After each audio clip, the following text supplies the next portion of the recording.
Welcome to the Glowing Ones. It's time to pop open a bottle of Nuka-Cola. Ryan, how are you doing today? I am doing great. We just got back from the Wasteland Jamboree, and we are really excited for all the awesome content that we got coming out about that event. So, first, talk to people about what the Wasteland Jamboree actually was. Yeah, so we got invited out to an amazing Fallout community event in the Flatwoods, Sutton, West Virginia area. It was the first time that they did it in West Virginia.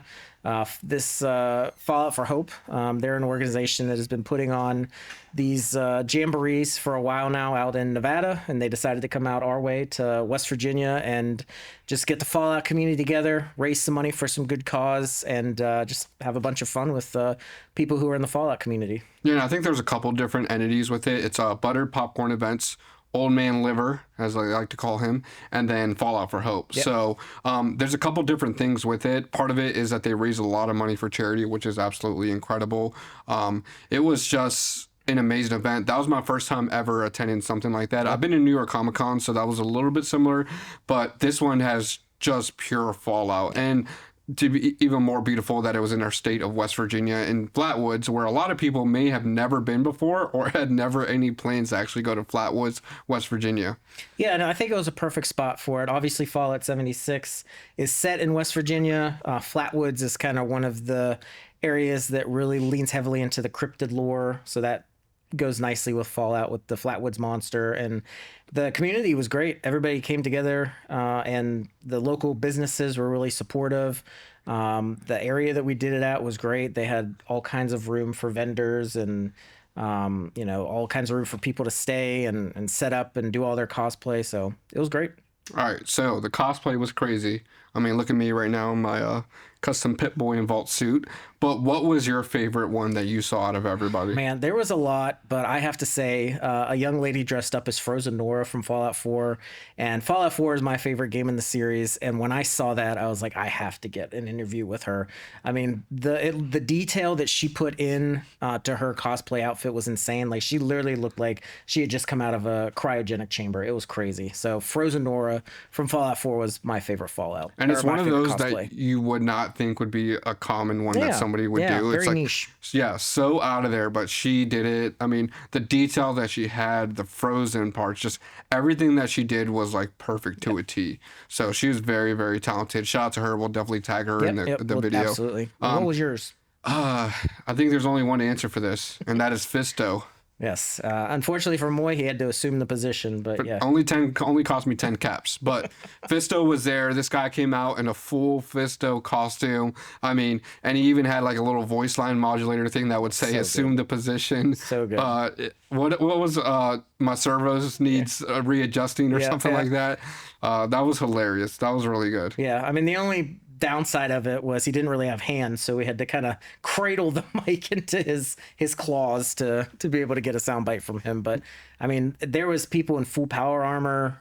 You had every faction. You had the Brotherhood of Steel. You had the Minutemen. You had the New California Republic. Like, people just went all out. I was extremely impressed. It's crazy to see how talented some of these people are, and a lot of them were just doing it for the love of the game. Like, they just love doing it. I mean, you went down to the campsite and people had entire Brotherhood of Steel camps. Like, they had entire NCR camps. Like, it was insane to see. We had the Legion there. Like, it was crazy to see how involved people got. I mean, we had one of the crew who they kept saying they roll, and I didn't understand what that meant. The tunnel snakes.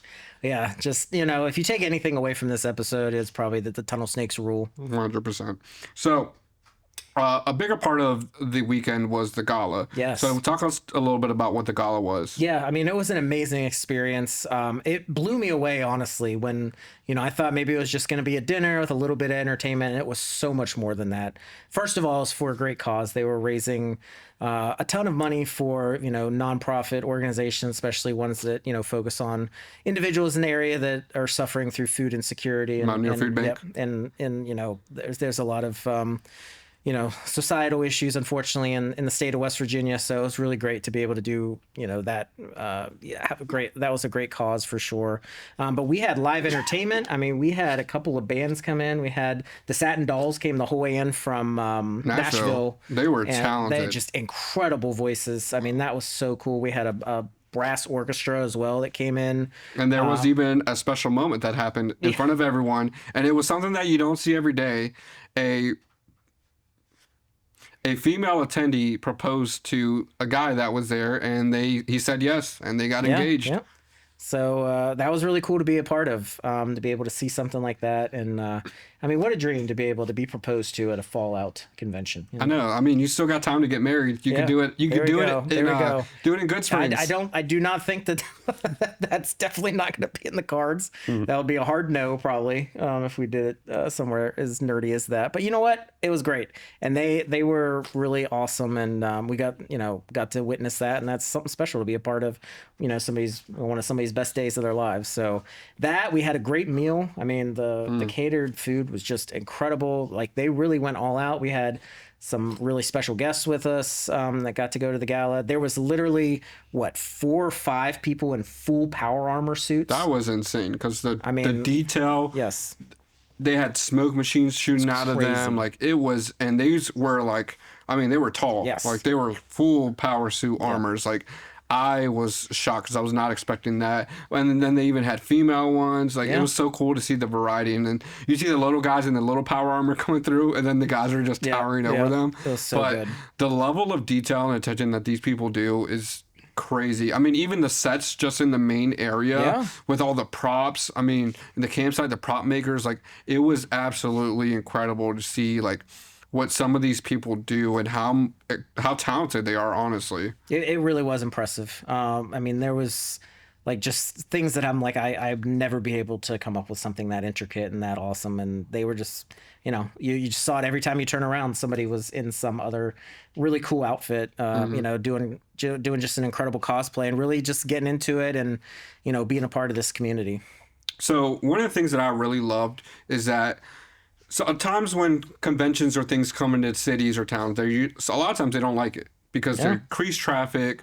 The locals get angry because they can't do their normal stuff. But I felt like it was completely opposite. It seemed like Flatwoods was so welcoming to all the people coming in. They loved it. You went to every single location and they had these custom bottle caps, and every place had them, which was so cool. And it was like kind of like a little scavenger hunt to try to collect every single bottle cap. Yeah, and I mean, I love collecting stuff, so we were collecting all weekend. We got some cool ones here. I'm just gonna show it to that bring camera. Out a couple. So this one right here, this is one of our favorites, is Fisto's. Fisto had his own custom bottle cap, so we really enjoyed that. And I think Jonathan came back with that one, right? We lost him for like 20 minutes, and then he came back with that Fisto one. So not sure what he did to get that one. We had like this one here, looks a little bit more printed, and then you had some people just kind of created their own bottle caps. So we got a couple like custom ones, just something easy, the Fallout logo, Nuka-Cola. And next year we will have custom glowing ones, glowing ones is the name of our new channel. Everything, we will have custom ones just for y'all. And then there's a ton of vendors there as well. So I got one from the West Virginia Tourism Board. So that was awesome. Yeah, it's so cool to see West Virginia Tourism there supporting this. Everybody was, I mean, there was local news there doing some reporting and stuff. So it was a really big event that the entire community embraced. Awesome. So another really cool thing is that they brought down some of the people who were famous in the Fallout community, the actual voice actors who do a lot of the voices in the game. How did you feel about that, and who was your favorite? I mean, it was incredible. And the developers too. There was a whole panel of contributors to the Fallout community that we were able to do meet and greets with. They had meet the modders. They had some in-depth kind of trainings where they would show you how, talk about upcoming projects that they're working on with, the modding community, or, we even had one of the game developers come and kind of talk through his whole life and how he, kind of started out from wanting to design games to working for Bethesda and becoming a designer for the Fallout series. So that was really cool. We got to know them a little bit during the meet and greet. And I mean, how many? There was about 7 or 8, people from the Fallout community that were there. Who was your favorite? I really like Jan Johns. I thought she, so talented. She's so talented, and just the voices that she's able to do is just crazy. Yeah. No. I don't know. I think at first I had a favorite, and then after the Voice-a-palooza, I think my opinion changed. What did you think about the Voice-a-palooza? Oh, the Voice-a-palooza was absolutely hysterical. I mean, we were laughing a lot, but if you really sit there and thought about it, you were like, wow, the ability to not only come up with these things on the fly, it was, it wasn't scripted hardly at all. It was, a lot of just kind of improv, but then also the way that they're able to throw their voices and change, the inflections in their voice at the drop of a hat. It's just incredible. So I'm going to guess and say that after the Voice-a-palooza, your favorite was Jason Marsden. He was the GOAT. Yeah. First of all, I love Max from Goofy Movie. That's like one of my favorite things. But hearing him and just how much fun, and they were kind of poking fun at him because he came late. I'm not sure what happened there, but he ended up being the main character, and he was just poking fun at himself, and it was just so cool to see they all had a sense of humor. But hearing Fox to the Silver Shroud, it was so cool to just hear the actual characters, but just in a scenario you never thought you'd hear. And I did record the entire thing, so I'm excited to kind of share that footage with people because it was hilarious. Yeah, so I mean, like Wes Johnson was there, and then he's such a good narrator. He did a little bit for me where he did like 6 of the different voices that he's done characters for, and it was so insane to just have him talking to our camera saying these different things because you're like, holy crap, like. You get to hear these when you're playing these games, and they hear them in front of you doing it. And they were so generous too, because I was like, I'm gonna have to pay to get them to say this stuff, and they just did it for fun. They didn't care. Like that was just shows like how amazing the community really is, and how much they really genuinely just care about it. Yeah, and then they also had Lear Leary there, who's actually is in the Fallout Fallout TV show as one of the Vault Dwellers. So they had a wide range of people. I was very interested in listening to like some of the developer stuff, and it's just incredible. You really think about like video game development, how far it's come since we started playing video games, and the level of intricacy now is just insane. I really actually love the modders panels because that was really cool. I have just started getting into mods because one of our coworkers, Jonathan, he's been kind of teaching me a little bit about them. But it's actually crazy to see the scale and the amount of work these people put into it. And, they're not asking for a ton. They're just asking for you to support them, maybe give help with their Patreon. But they do a lot of work that just goes unrecognized. So it really made me have a new love for the modding community and seeing how I can contribute and help with them. So we'll definitely have some of them on this channel for sure. Absolutely. All right, so what were some of your favorite vendors there? Because there were a lot. Yeah, so there were some food vendors there, and we got some delicious food while we were there. But there was also... And it was all Fallout themed. There was also a lot of vendors there that were selling merchandise. Mrs. Fallout was there. That was really cool. Yeah, she had like a custom little claw machine and stuff. And custom claw machine. I was bidding on a holotape by one of the original artists from Fallout New Vegas and a couple other of the games. I got beat while we were driving the very last second. I think it gotten up pretty crazy. Me and this guy were battling back and forth, but it was the platinum chip holotape, the custom one. It was so sick. I wanted it so bad. Yeah. It's okay though. So, I mean, there was a lot of, like I said, there was a lot of vendors that were selling merch, but there's also people that kind of created their own little vendor shop over in Bracken Holler. And I think my favorite one there, of course, was the woman who said, "Show me your kitties." And, of course, I had to show them a picture of my cats and got a bottle cap for that. So, what about the Snake Oil merchant, though? Yeah, the Snake Oil merchant from the Fallout TV show was great. Just the mannerisms, the way they were talking was so insane. Like, they nailed it. The look, I mean... I just can't get over how talented some of these people are. Yeah, like it's crazy, and how much they commit to the bits because they're doing it all day. And I mean, it was different because I was holding camera gear and running around, but even wearing this vault suit was like with the Pip-Boy, like my arm was hurting at the end of the night. Oh, yeah. So it's just like I can imagine some of these people wearing the full get-ups, how tired they must be. Absolutely. And I happened to get myself some cool stuff. So I got some of the actual magazines from Fallout. I saw these, and they weren't that bad. They were like $5. A magazine, but these are so dope. I had to show off every single one like a proud kid. So now your lock picking is maxed out and